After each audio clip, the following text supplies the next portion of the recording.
I've mostly found a lot of the stuff around the commemorations quite alienating. The state stuff in particular, I mean, that's fairly obvious as to why. I think Donald will be talking about that in more detail. But quite a lot of the kind of alternative stuff as well just hasn't really talked to me. The only exception being some of the local history project stuff that Stony Batter and Smithfield Group, for instance, have been putting on. The other big problem I found with it is it's completely ruined Banana Republic for me. That's the old Boomtown Rats tracks from the 70s that I used to quite like. But with Bob Geldof's utterances of the last few months, you sort of then see it in an entirely different light. And you're like, oh, God, that's a shame. And the problem, I think, with the kind of Bob Geldof and Joe Duffy stuff is it's actually made it very difficult to take a sort of critical look at the Rising, because you start to look like you're aligning yourself with the sort of rubbish they've been spouting. But despite that, and I'm opening with that as a disclaimer, that's what I'm going to try and do. The important thing is, I mean, anarchists there's an anarchist expression in relation to the Russian Revolution and the way it degenerated, and it's that Stalin didn't fall from the moon. So that's basically the idea that the roots of the degeneration didn't start with Stalin, but went back to the practice of Leninism. And I'd like to look at the Easter Rising, and in particular the proclamation, in the same sort of respect. So to translate it, basically to say that De Valera, and even to an extent Bertie, didn't fall from the moon, that what they came from was also part of the story of the Rising. Too often we fail to acknowledge that, and so create the impression that the movements and ideas of 1916 represent some sort of blueprint for today, rather than a flawed experience whose lessons include what not to do and what not to say. The first problem I'd look at is the retreat from internationalism contained in the proclamation, and in particular, of course, the phrase about the gallant allies in Europe, normally understood to mean German imperialism. I spent the day of the 19th anniversary of the Rising out at Baldonnel Airport. I was fairly alienated from that one as well. And about 40 of us had gone out there to try and occupy the airfield to protest the ongoing refueling of US planes that were destined for the wars in Iraq and Afghanistan. In the 1910s and worse the 1940s, Germany was the gallant ally willing to ship us guns. In the 1980s, it was Libya, and with the turn to respectability of the peace process, visits to the White House and US envoys to Ireland became the goal. So there's always been that tendency to look at undermining British power in Ireland by looking to the other major imperial powers. The second thing I want to look at is the way the proclamation talks about divisions in Irish society, and in particular the phrase about cherishing all the children of the nation equally. Now, in late 1915 and in early 1916, Connolly was seriously considering staging a rising with just the citizens' army. He didn't think the volunteers were serious about it, and in fact, at a certain point, the IRB leadership involved in planning the Rising essentially kidnapped him. He vanished for a while in order to bring him to a meeting and to explain that, no, we're really serious as well. We should be working together on that. And in fact, you capture some of the suspicion the other leadership had of Connolly from Patrick Pearse's words in 1915 when he said, "Connolly is most dishonest in his methods. In public he says the war is a war forced on Germany by the Allies. In private he says the Germans are just as bad as the British and that we ought to do the job ourselves. As for writings in his paper, if he wanted to wreck the whole business, he couldn't go a better way about it. He will never be satisfied until he goads us into action, and then he will think most of us are too moderate and want to guillotine half of us." However, a deal was reached and there was a joint rising. If the citizen army had gone out alone, it probably wouldn't have been on the compromise wording of the proclamation about cherishing all the children of the nation equally, or the even bigger fudge of the right of the people of Ireland to the ownership of Ireland. When you hear those phrases, you've got to ask which people. By the 1910s, Ireland wasn't just a country of tenant farmers and absentee landlords, with the landlords presumably vanishing post-independence. Dublin wasn't simply the tenement slums of Strumpet City, but also the 22,000 households who in the 1911 census said their homes had more than 10 bedrooms. In fact, if you look at the GDP figures, as David McWilliams did in a recent article to argue that maybe the Rising was a mistake, the Irish appeared to be on the pig's back relative to a lot of the rest of the world. But of course the problem with the GDP figures and averages is that they often, and in this case very much, hid extreme divisions of wealth and poverty. in the same sort of way that the phrase People of Ireland did in the proclamation. Writing in the Workers' Republic before the Rising, in fact when they thought they might be going out on their own, Connolly included what you can sort of read as what might have been an intended programme otherwise, in which he said, all the railways at once to be confiscated and made public property, no compensation being given to the shareholders. All necessary ships ought at once to be taken from their owners without compensation and without apology.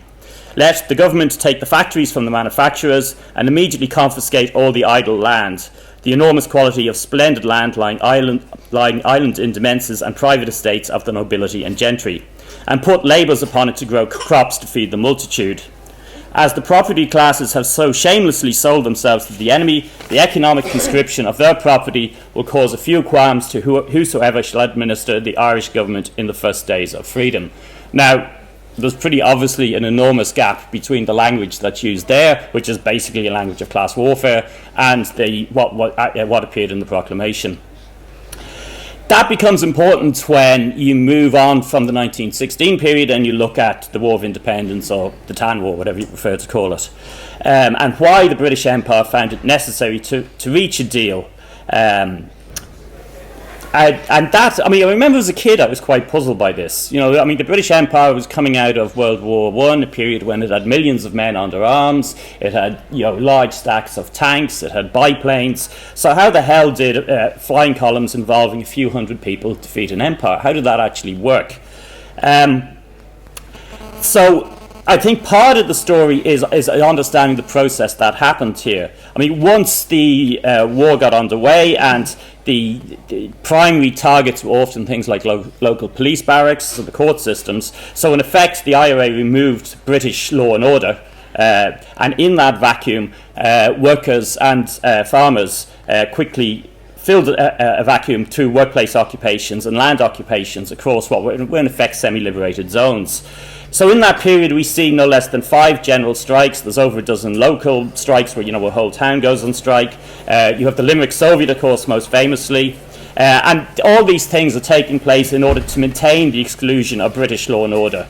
Another thing that's of particular importance in that period was the refusal by train workers to transport either munitions or armed soldiers. So all those things working together had the effect of creating fairly large areas of the countryside where essentially law and order had broken down. And where you have a big wealth divide, where you have people with huge amounts of land and people with no land, if you remove that sort of rule of law, well, what happens is workers act on that, and people without land act on it, and they start seizing workplaces and they start taking over land. The general strike of April 1920, the Manchester Guardian had a rather interesting quote on that, where it said, "The direction of affairs passed during the strike to these workers' councils, which were formed not on a local but on a class basis. In most places, the police abdicated and the maintenance of order was taken over by the local workers' council. In fact, it is no exaggeration to trace a flavour of proletarian dictatorship about some aspects of the strike." Now, that quote captures a couple of things, and one of the important things is the international aspect, which is that the British establishment and the establishment in Ireland and elsewhere was worried not only about what was happening in Ireland, but also about the Russian Revolution, the influence of the Russian Revolution, and the wave of revolutions that was spreading across Europe. So they tended to see things through that sort of context. Conventional Republican histories hardly mention this uprising as anything more than an adjunct to the military struggle. And it's not hard to see why, because the carrot that brought Britain to the negotiation table was the use of the Sinn Féin court system that was set up and the IRA to limit and in many cases suppress the movement of land seizures, returning land to its former owners. Pat O'Donnell, who was officer commanding of the 2nd Brigade of the IRA at the time, observed in 1963, so looking back at this period, that many an IRA man in jail in 1922 and 23 cursed his use as a defender of pure ideals to patrol estate walls, enforce decrees for rent, arrest and even order out of the country leaders of local land agitation. Another aspect, I think, that particularly when we look back at the proclamation from now is what I'd call the God-bothering aspects. I borrowed that from Train Spotting. Because now we know what was to come. So not only does the proclamation open with, "In the name of God," it closes with putting the Irish Republic under the protection of the Most High God. If the vagueness which covers the wealth divide was to be the materialist basis basis for the reaction that followed after 1921. Religion was to provide the ideological glue that not only made reaction possible, but escalated it from the economic sphere to the social sphere. Of course, the excuse that's offered is that the text was of its time. Everybody was religious back there, so what could you expect? And there's a certain amount of truth to that. It's also true the nationalist revival of the 1880s had erased the earlier anti-clerical aspects of republicanism in a successful compromise with the Catholic Church that had cemented Southern nationalism as firmly as it alienated many Northern Protestants. But it wasn't the only option. The proclamation of the 1803 rebellion, so that's Robert Emmet's rebellion, not only felt no need to open and close with references to God, it isn't there in the middle, it declared church lands to be the property of the nation. Ken Loach has done us something of a favour in making two films that explain the unrolling of reaction in a popular and easily accessible way. The first is the obvious one, and probably most people have seen it, which is The Wind That Shakes the Barley, which doesn't just tell the story of the battle against the Black and Tans, but also illustrates the tensions within the revolution over the wealth divide.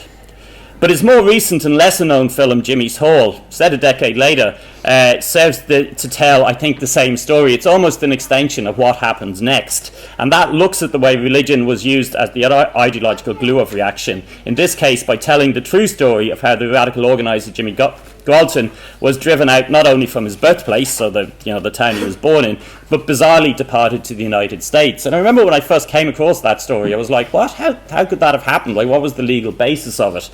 And of course there wasn't a legal basis. It was an extrajudicial alliance between the Garda and the institutions of power. Now, at times you think, oh, that's an exceptional story. That's this weird occurrence in the middle of the 30s. What the hell was that about? But actually, you also realise it's not that exceptional. I mean, that extrajudicial role of the Gardaí was also the role that dumped women into the Magdalen laundries throughout most of the history of the state, without any sort of legal process in most cases, and also captured and returned women who escaped their clutches right into the 1960s.